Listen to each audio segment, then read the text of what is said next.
Takže vítam vás v treťom dieli o vírusoch.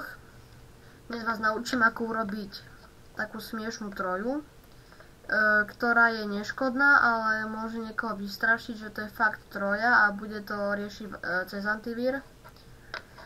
A ukážem vám, jak sa to robí. Ten text, ktorým sa to bude programovať, bude v popise.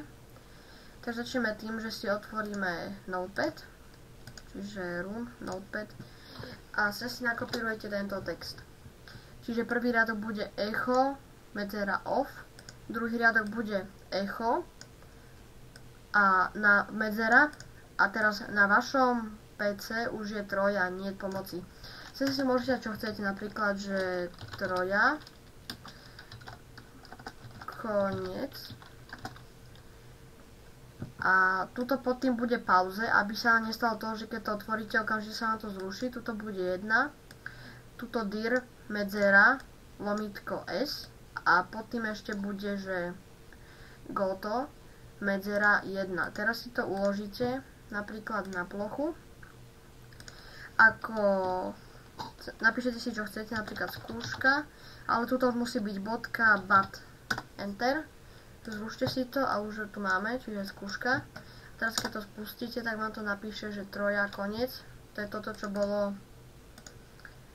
To troja koniec je toto tu. Je to už tu. Potom pauze je na to, aby sa vám to nevyplo hneď, hej, to som hovoril. No a teraz keď stlačíte napríklad, že enter, tak vám to začne robiť takéto veci. A vlastne to je...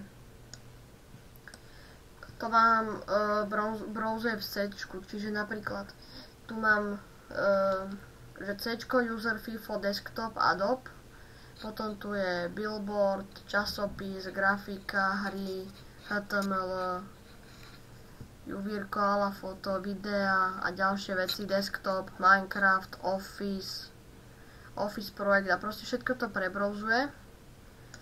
A vyzerá to fakt dôveryhodne jak troja, pokiaľ to niekto nezastaví a neprečíta to.